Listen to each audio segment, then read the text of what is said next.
Thank you for joining us today for our next edition of the 49er Industry Chat. I'm going to pause as we welcome our guest in today.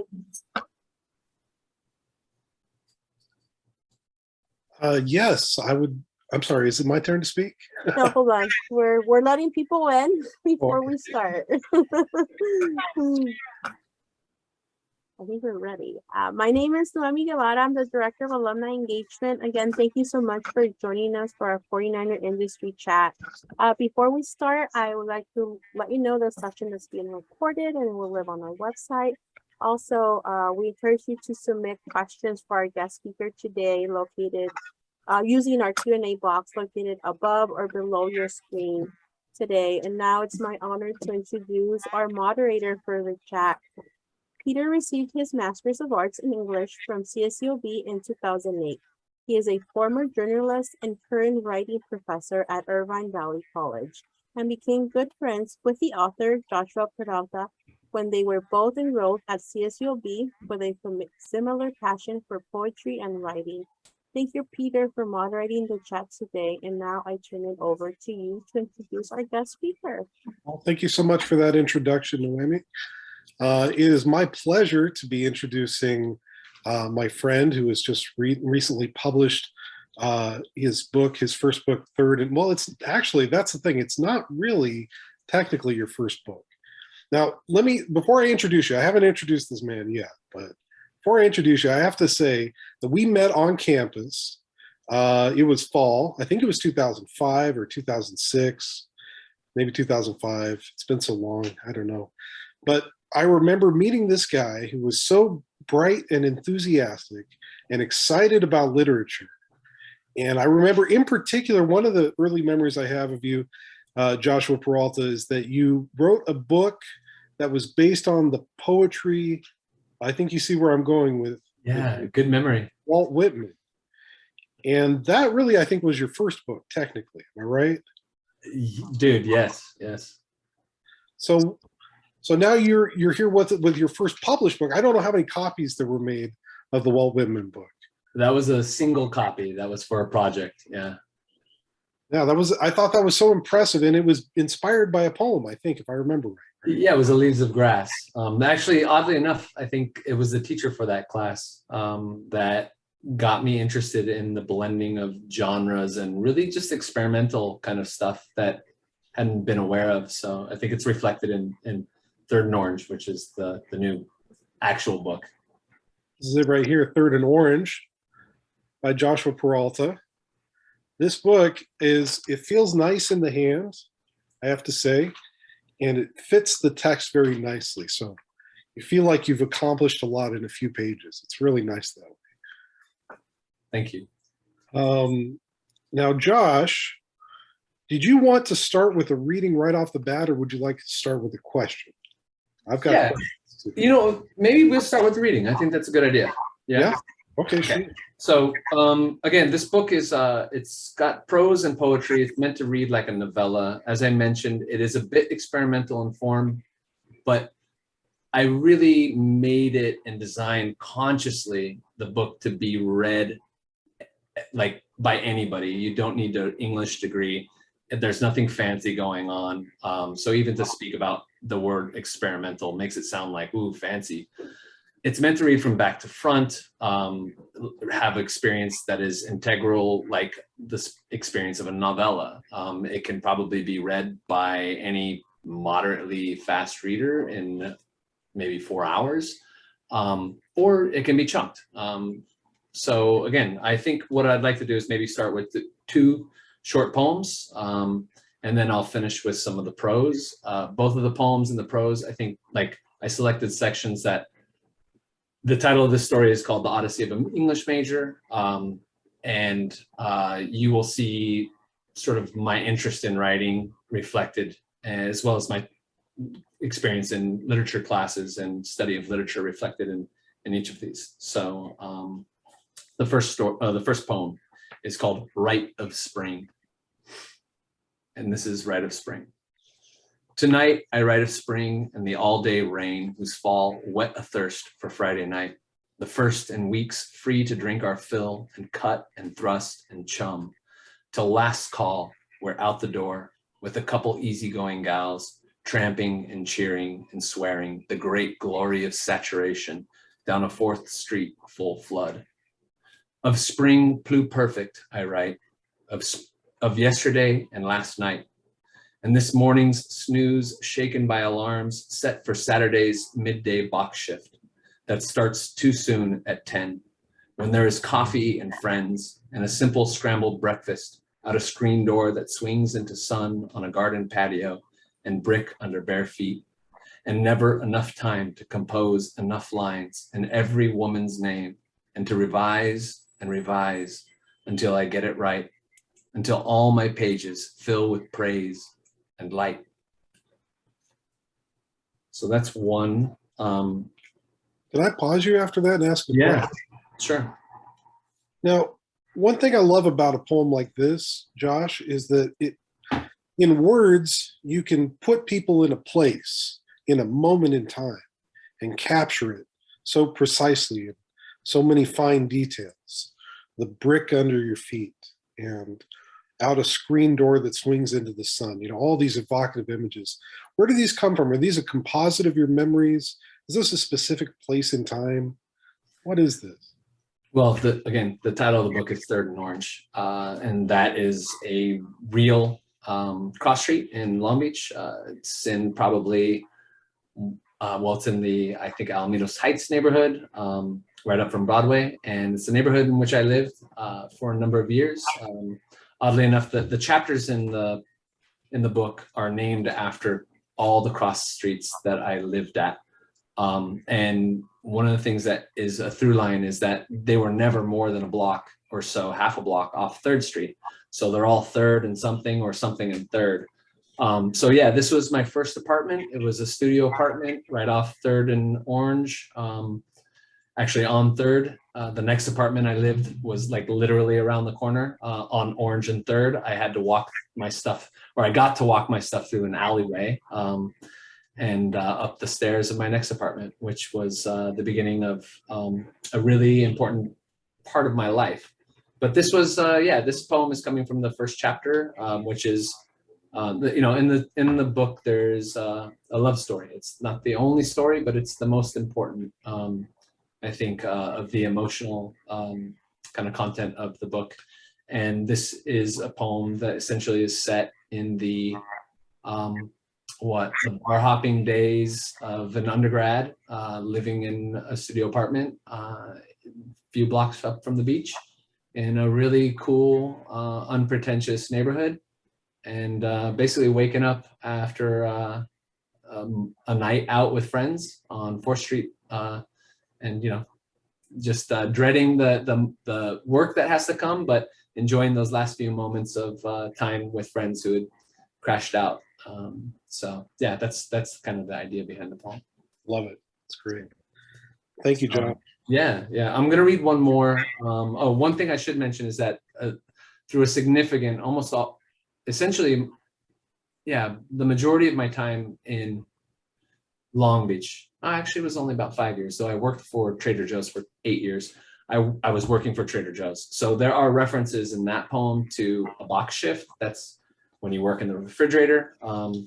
There's another reference to working at a grocery store. So heads up, anybody that works at a grocery store.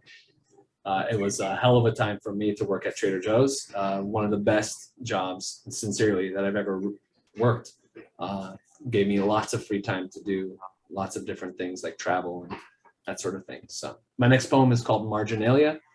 For anybody that doesn't know, Marginalia just refers to the notes that somebody might make in the margins of a book that they're studying. So this is Marginalia. My socks are off and my feet are snug under your butt between the cushion of my couch where we study. But how can I concentrate on textbooks when the 17th century is a dead past, sad and stale and colorless without you? The pages in this chapter detail an age gone cold, an epic out of which you will never rise to pour a glass of water from the sink and lean against the frame of a kitchen door in unbuttoned blue jeans, long sleeves, and ankle socks, and tilt your head to drink as you did just now. I fancy somehow a day some little history may gloss us to. And so I make this note in the margin about the moment you cup my face in your hand and kiss the center of my head, and my eyes enclose their record, a vision of you I don't yet fear to lose. With your biology book, you resettle beside me, and I slip my feet back under you and return to the 17th century, where eventually Julia and her Robert Herrick compel me to a much deeper study upon your magnetic beauty and the comely curvature of your neck. So Robert Herrick has to be one of my favorite 17th century poets. And if you don't know him, he's super accessible for a poet that's essentially 400 years old. And he writes some of the most fantastic love poetry that's ever been written. And it's usually very, very short. So I encourage anybody to go out and look up Robert Herrick's Julia poems or anything else by him. It's fantastic. So this is the prose section. I don't know if you wanted to comment. I want to take a break here. Maybe we're getting some questions coming through. Do you mind if I ask you some questions before? Yeah, that's fine. That next section. After publishing pieces on so many platforms, why was it important for you to publish a book? Somebody wants to know. I think that's a very insightful question. We have so many options now in the internet age. Why something physical like this? Why a book? Oh God, that's a great question. I mean, to me, the answer is like super clear. I mean, a book is something physical that you can hold in your hand. It is for a writer, it is the sort of like, it's the proof that you're a writer. At least it used to be. I mean, if you can say, hey, you've written an article, you've written a poem, it's been published here or there. The book represents a culmination and body of work that is bigger than just the mere one-off short thing. It's got length. It's got, I mean, this book is a small book, so, but some books have heft, certainly more heft than an online publication. But yeah, I mean, a book is the sort of way that you prove yourself, or again, that you used to. So again, keep in mind, I was born in '79. I think that makes me 42 years old. I might be 43, I can't remember. But I grew up with books. I didn't grow up with the internet. I really wasn't using the internet till I was about 15. And then it was just like goofy stuff and chat rooms and whatnot. I really was not using the internet in any serious way until probably about 19 or 20, maybe 21. So for me, my head is wrapped around this concept of the book, which as an English major, like, again, that's what you study. You study books. Everything that you read, whether it's an essay, an article, story, they're all in books. So of course I want to have a book, you know, to be like my heroes. Well, one of our listeners points out a book can also travel with you. Yes. You've done a good amount of traveling yourself, so you can take these books on your travels, right? Right. Yeah. No, I think that's the idea, and actually, it's explicit in the text. Anybody that reads this will see that it's self-referential in a way, and the book it was intentionally made to fit in the back pocket. So I was somebody that, even nowadays, but certainly during my time in Long Beach, I would always have a book with me. Always have a book. My mom taught me that you never be bored, you know, always keep a book. Well, she says, always keep a book in your purse, but I don't wear a purse. But I do wear pants, and pants have pockets. And one of the things that fits in there is a small paperback. So.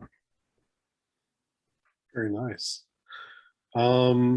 We could go through more questions, or we could get into the prose. What do you feel, Joshua? Yeah, I don't know. You're looking at the questions. I can't see them. So if you've got something that you think might break it up. I see some good questions, but I think maybe we'll hold them for a little bit later. Okay. That's all right. So I'll move into the prose section. Again, the section that I picked picks up kind of after I've talked about like sort of like my journey to college, right? Which I came from a family that my father went to Cal State Long Beach. He went there after he got out of Vietnam. It was not on any kind of college plan. My mother is incredibly intelligent and just incredible in so many different ways, accomplished professionally, personally, amazing. I didn't get, or at least I don't remember, I didn't get any pep talks. There were no expectations that I was going to go to college. You know, my family was kind of falling apart at the point when I graduated high school. Got a brother that suffers from mental health. And I mean, Peter, you're familiar with that. I've got parents that were divorcing. So, you know, high school ended and I was not at that time planning on college. And I certainly wasn't planning on going to college afterwards. It took a while. So when I got to Cal State Long Beach, I was already, man, I transferred in after several different community colleges. And I transferred in as a junior. I had taken, of the 4 years that you're supposed to do a degree in, I took 4 years at community college doing 2 years worth of work. And when I got to Cal State, I was a junior and I took 2 years. I finished my 2 years in 2 years. So I really did a 4-year degree in 6 years. So I was a little bit older than everybody else. And I came to college as a way of kind of finding a path. And I think that's what this book is a lot about, not just finding a path to college, but like, who the hell am I going to be in this world? You know, I didn't have a whole lot of examples, I guess. I didn't want to follow after my parents exactly. I mean, morally and ethically, yes, absolutely. I'm very proud to have the parents that I have, but professionally wasn't interested. Didn't find myself talented in those ways. So, but anyways, that's kind of what I'm talking about in this section. So essentially it picks up after talking about like this meandering that happened pre Long Beach. And so I landed in Long Beach to go to school. And so I'll begin. So at the time I had in my head the idea that I would become a writer. It seemed simple enough and somehow right. I didn't know what else to do. But how serious was I? After all, real writers wrote, and I hardly wrote much. I kept shitty journals. I wrote long letters and emails, filled the backs of postcards. I wrote essays in school.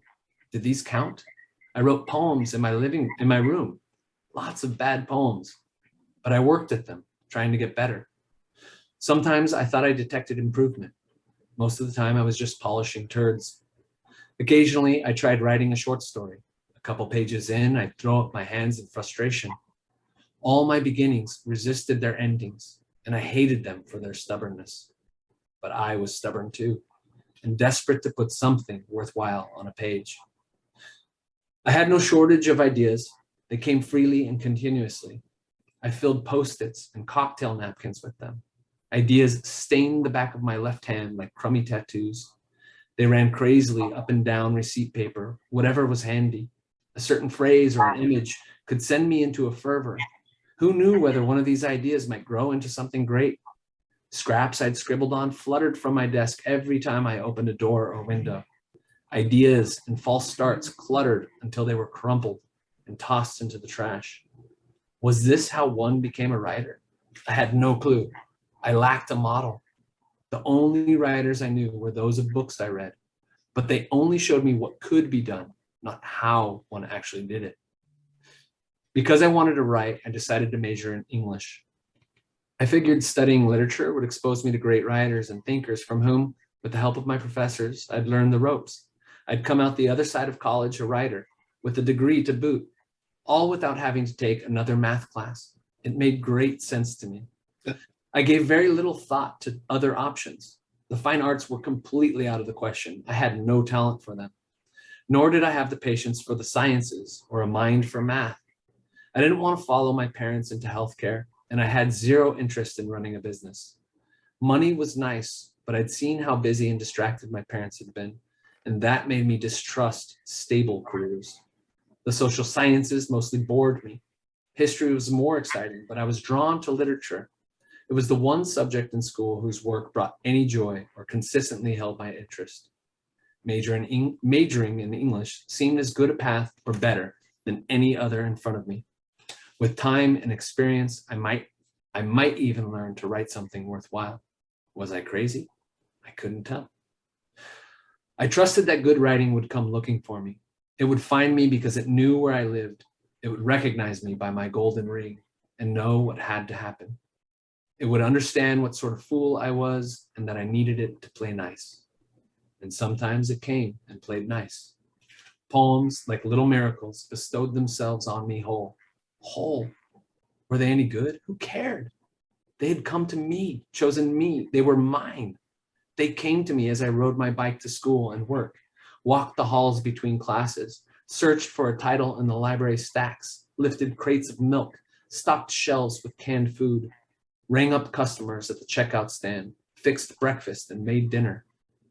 At all hours, dark or light, words and ideas came. The brilliant arc of a story or some fulsome final scene would shoot through me out of nowhere. Sometimes only a line or two would come, maybe a single phrase. But the way they jumped in me, so sweet and willing, I knew their friends would come dancing along, arms outstretched, radiant, and I would sweep them up and take them home. Within me was great promise. This thundering thought alone was enough to console me. How many countless good ideas I carried to the page, ideas for stories so powerful they would make readers weep, so ardent they would sear the soul of anyone who picked them up. One or two would, I was sure of it, melt men's minds. If only I could find the time to sit down and write. I pedaled harder, drove faster to get home. But when the fever passed and I read back over what I'd written, my God, whatever had glowed or gloated in me now groaned and growled. I cringed at my own ridiculousness.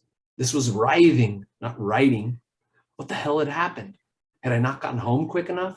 Had I not written fast enough? Why couldn't I transfer my promise to the page? So many good ideas teased me and then turned their backs and walked away. So I let them go. And good riddance. The little shits could get some other schmuck to do their work. They hadn't been worth the effort anyway. They weren't half as good as I thought. So it went. Every now and then I got so fed up I quit writing altogether. I just refused to do it. Days would go by and I'd ignore my head, dismiss every silly impulse and let the ideas pass on by, on their way to the next chump in line. Fuck them. Such an attitude made me feel generous, carefree. I was in control. My hands and mind could be put to better use. But when this superior feeling ran out, I was back at it, furious, scribbling on scraps of paper, writing on the back of my hand, in a notebook, opening new computer files. That most of these ideas would be abandoned or lost didn't matter. I was giving in to compulsion. And as long as I kept storing up ideas, I didn't have to sit down and sweat over developing them. I clung to the idea that writing was something that would just happen, gradually or in a burst. Any day, a great idea could occur. And as long as I was ready, all I needed was to sit back and channel it, let it flow, let it speak through me. In anticipation, I kept paper and pen handy. Computers could not be trusted. But how to turn the good idea into something more after it arrived? I knew it could be done because I'd done it myself a few times. But I was becoming afraid of the work it took. Ideas had a way of starting as such buoyant, weightless things. Why did they always have to become so damn heavy? I dug my heels in. I told myself stupid things like, somehow the work will work itself out. I was unwilling to concede the point to virtually every writer I'd read on the subject, unwilling even to learn from my own experience that the writing was the work. But I rejected the burden of this simple truth, along with another. If I wanted to get more work done, wouldn't it be best to approach writing with some methodical plan, like a schedule? Maybe, but schedules meant work, and work meant drudgery. And did I really want to write if it had to be like that? I was on too much of a schedule already. I was busy living. I worked. I went to school. I had bills to pay, dishes in the sink. My bathtub needed scrubbing, and the sun was so pretty. The rain so inviting. There was a world to explore. And wouldn't my mother appreciate a call? And what about my brother? I must consider the plight of my brother. In my daily rounds, it seemed all things were infinitely more pressing or pleasant than a confrontation with words and beginnings that bloated in the mind, only to die on the page. So why make myself crazy? Why allow things to get so desperate? Maybe it was best to take it easy. Stop trying to force things. I could coast along fine, just storing up ideas. So that's what I did.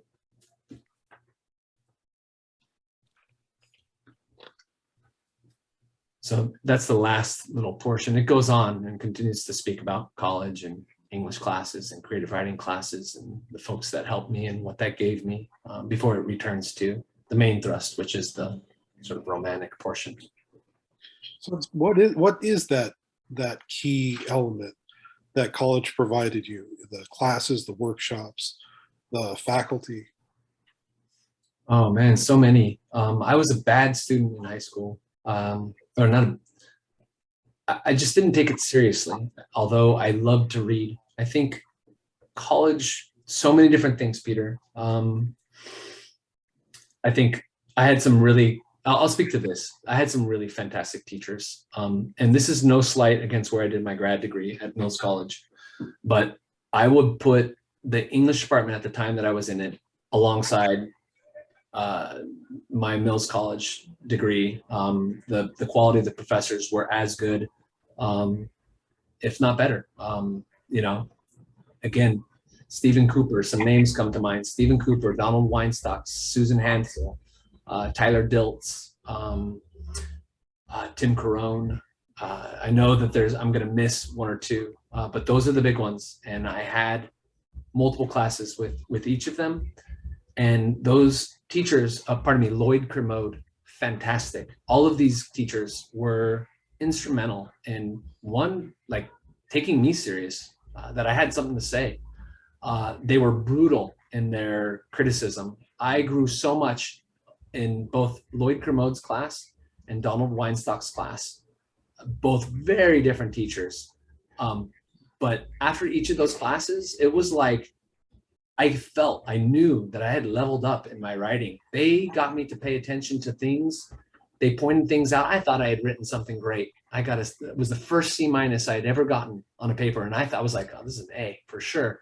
And when I got it back in C-, I was like, oh my God. And I went to the office hours and said, what's up with this? Not out of kind of like, you're wrong, but like, what did I do? What did I miscalculate? I had a lot of respect for my teachers. And I think they, to their great credit, and you know, as a teacher, Peter, both of us know very well that the teacher's job, especially as an English teacher, is loaded with unpaid and sometimes unappreciated time laboring over somebody's sentences, which if you don't do, again, you know this, Peter, if you don't do that for a writer, they're going to continue with whatever sort of ideas they have about their communication that will probably be in error and they won't be served. So they need criticism. They need somebody with that red pen, just kind of, really just raking them, and these teachers did that for me. And I loved it. Like I leveled up in those classes. I'm still growing, obviously, you always do, but yeah, teachers took me seriously. I loved reading. I was exposed to so many good things. Susan Hansel was an amazing, amazing teacher who was so creative. I think the single teacher that if I were to dedicate this to a CSULB teacher, it would be to Susan Hansel. She was fantastic, truly fantastic teacher. So yeah. Cal State Long Beach was, I remember, a big campus, bigger than even the state school that I came from. It was by the beach. It was part of this, you felt like you were part of this amazing kind of insular culture within Long Beach. And I wonder, do you think there's something about the environment of the Cal State campus that inspired you or that encouraged you along the way? Yeah, I'm not sure. I always thought of it like I mean, again, I came from community colleges. Everybody comes to the community colleges. They come from all over the place. They don't make a big deal about it. In fact, they kind of like poo-poo it. It's like, it's just community college. I will speak on behalf of community colleges, though. They were exactly the place I needed to be when I left high school. I wasn't ready for a 4-year, not even Cal State, but certainly not something like if I'd gone to somewhere really demanding like Berkeley, and I'm not trying to slight any colleges, but they work differently in the way that I've learned about them. I felt like Cal State was very welcoming and a supportive environment. I think I would have been eaten alive at Berkeley. That's not to say that the teachers were any better or anything like that. I just think oftentimes the quality of the students and the seriousness, the drive, that could have like really turned me off to college. But again, I was very serious in my own right, which I talk about in the. I was going to say, right in this passage, you talk about right the after seriousness you have as a writer, wanting to get it right, wanting to get wanting to make something that lasts, that's valuable, and that really kind of spoke to me. I've struggled sometimes, especially as a young adult, trying to figure out how can I write something that's meaningful, how can I write something that matters, how can I write something that moves people, and maybe you could speak to that too. What is it that you look for in your writing? What are you trying to get it to do? Well, I just would finish by commenting on the whether Cal State was. I mean, Cal State was important. My life was kind of divided between work and school. I've never gone to school without working. I've worked since I was like 15 or 16. And so, there was that aspect. I don't know. My friendships were braided between work and school. Many of the people that I worked with at Trader Joe's had passed through Cal State. So I don't know. It was, it's hard for me to say that it's special because I don't have much of a comparison. It was certainly more special of an environment for me than my experience at Mills College, which felt very closed off.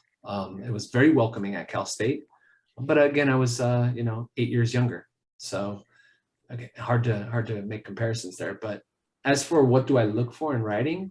Well, what is your standard? Maybe specifically, you had something here that you said that I underlined. Where was it?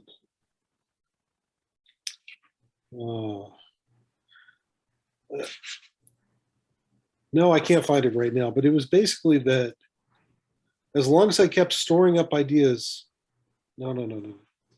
Basically, it speaks to your desire to make it as good as possible, right? The writing should be as good as possible. Later on, you talk about your professors drilling into you certain values of good writing: clarity, relevance, detail, organization, elaboration, and support.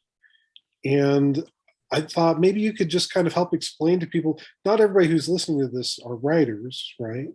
Maybe you could tell them, why do we need something like clarity, relevance, and detail in our writing? Well, writing is often talked about as a craft. It's weird because it's a craft that most of us practice, even if we're like kind of oblivious to that fact. I mean, we're using language all the time. Writing is essentially words on the page, right? Yeah. But it works very differently on the page. And it is a craft. It is something that you can work at and you can study. Just like, I mean, I wanted to produce good writing that would hold up, that would do things to me, like the writing of the writers that I loved. I wanted to do that for somebody else. And so, just like we would want, if we're going to buy a piece of wood, like a wood product, table or whatever, we want it sturdy. We want it to do what it's supposed to do. We want it to hold up, and there's art to that.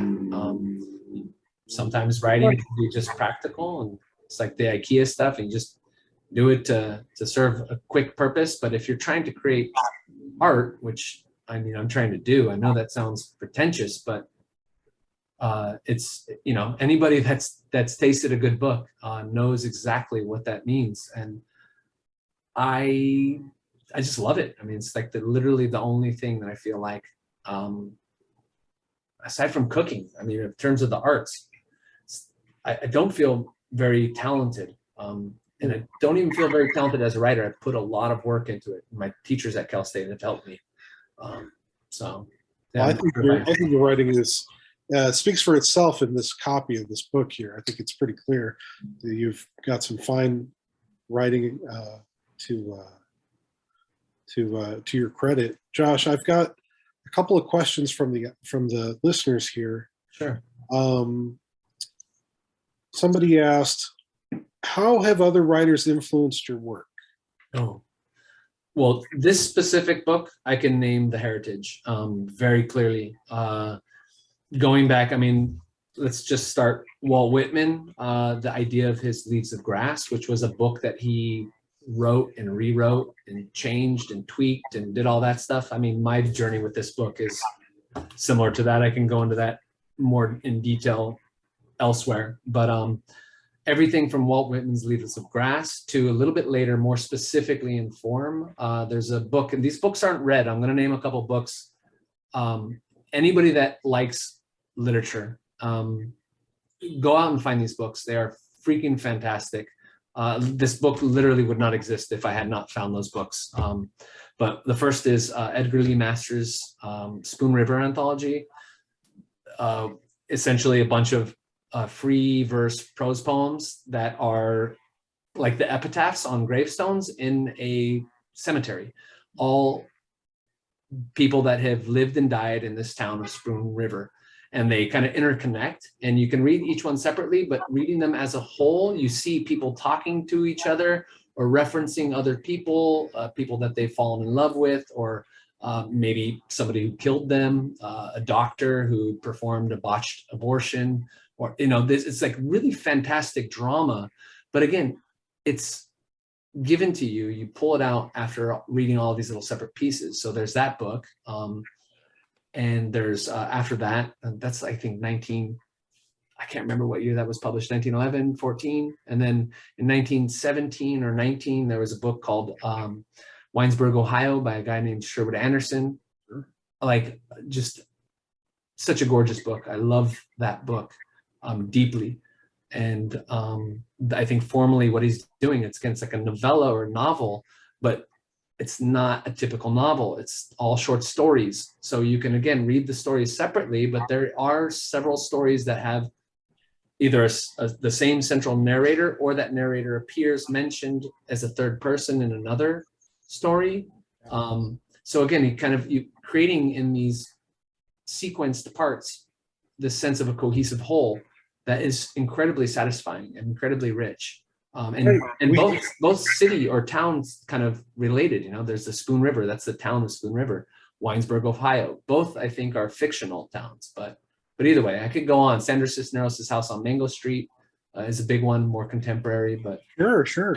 I was just going to lead in with another question, because what you're talking about now, I think, dovetails on this question nicely. So it says, the speaker asks,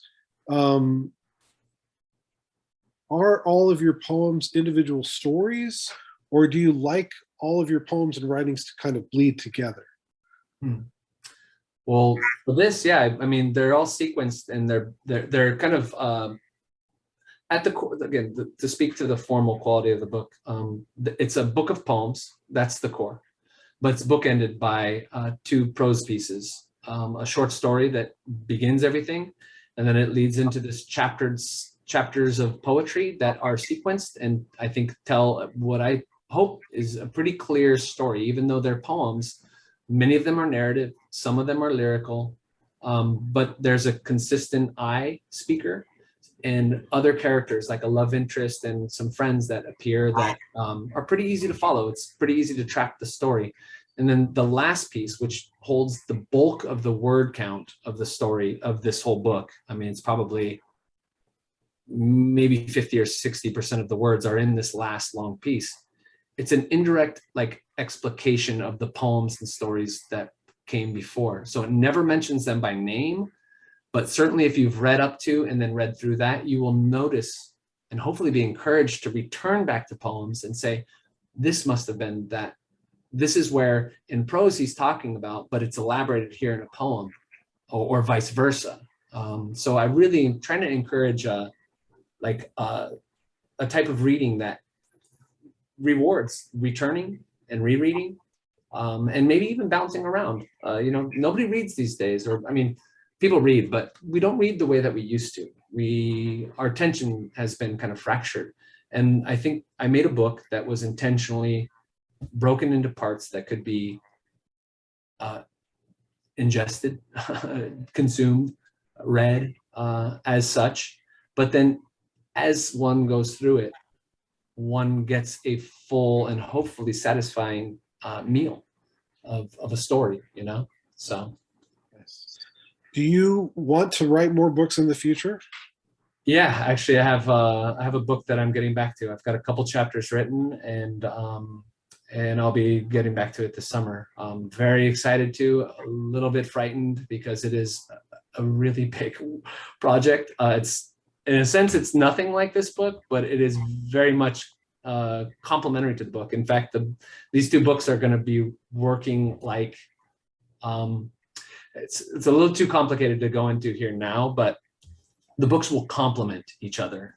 That's E-M-E-N-T. Complement as in like they're going to work together. So, and they're all Long Beach focused. One is a work of biography and autobiography. The biography part is tracing the story of development of John Fante, who's my favorite writer. And who makes a small appearance in this book in the form of an epigram in one of the chapters. But yeah, they're both going to be Long Beach centric, and they will both be about writers. And my goal is to hopefully give somebody out there a story or book that they will use to then propel themselves into their own work, to really encourage that, because I think it's worthwhile. And I think that especially now, though, the world never needs more books. Like if you want to be a writer, just go out and do it. Like keep doing it, make friends, you know, create community and find your way. You've got a never needs more. The world never needs more books, but I want to provide a book that will say, go write your book. And here's a couple examples of people who've done it and they've struggled. And I'm speaking about Fante mostly here. They've struggled and they've persisted and they have left the world something that, as far as I'm concerned, has given my life a direction that I don't think I would have had I not come upon that writer's works. I have a question here for somebody named Jose Valcarcel. It says, do you feel like writing this book has sated your hunger to write or merely whetted your appetite? It's both. It's a good question. No, I feel like it's helped me. I mean, the book is deeply personal. And it was one of those things that I think you just have to, that I had to get out. I had to get out to validate myself as a writer, but I had to put all these memories and experiences somewhere to say, here, now move on. You know, here I can lay it down and now move on. And I feel like I've done that. We're running out of time, so let me just run through. I'm going to combine a couple of questions. One person asks, how do you know when there's an event or an experience or something in your life that's worth writing about? If we're always having these ideas, how do we know when there's something that's worth putting into poetry form? And sort of similar to that question, if you don't mind, what advice do you have for someone starting off as a writer and critical of their own work? What keeps you inspired? Oh man, how do I know? I guess you just know it. I mean, there's this, I forget what poet it was that said this. How do you know when you read a good poem? And he's like, oh, what makes a good poem? It's like, basically my opinion, you know, it's like, I read it and I liked it. That's a good poem, right? So what tells me that something's worth writing about? That I just can't stop thinking about it, maybe? Although that's not really quite true either, because there's plenty of amazing ideas that I've had that have just been like, oh my God, I got to write that down. I'm like, oh, it's so good that I will not forget it. And I'm like, I'll remember it. I'll wake up in the middle of the night or it'll come to me on a drive. I won't be able to write it down, but I'll remember it. And literally I've created whole things in my head where I'm like, this is the best thing that has ever come to me. I need to write this down.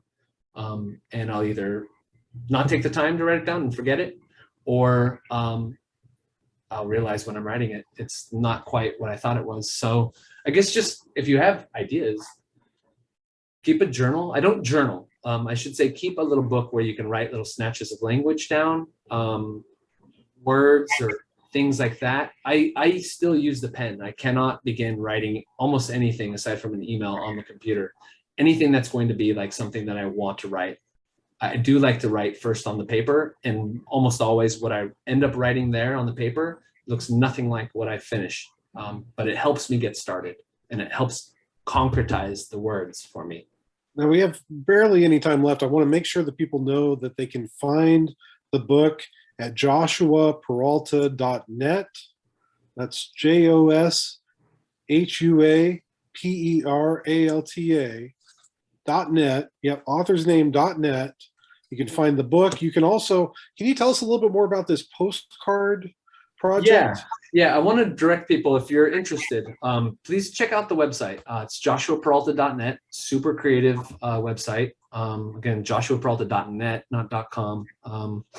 That website gives some information about the book. It's got some photographs that, again, my idea for this book, not just in text, but on the website, I want the thing to be big. It was my first book, and I want it to be really big. So there's photos on the website. There are some postcards that I made for it, which I, for some reason, I don't have in front of me. 1 second.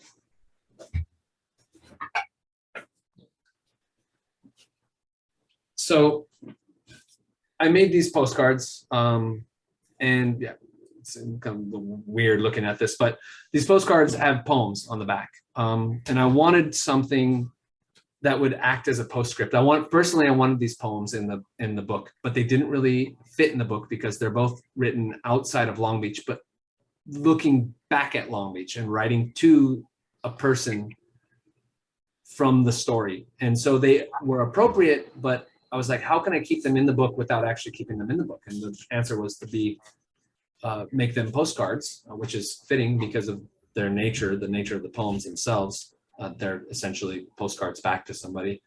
But I wanted them to be bookmarks, and I wanted them to be able to be kind of put in different places. So the bookmarks, if you order online, the book is orderable anywhere online. You can order it at a store, support your local bookstores. I would say, please order it from a bookstore. You can find it in Long Beach at Fingerprints or Page Against the Machine, and soon several more bookstores around the LA area. If you're in the Bay Area, there are bookstores in Oakland, Berkeley, and San Francisco.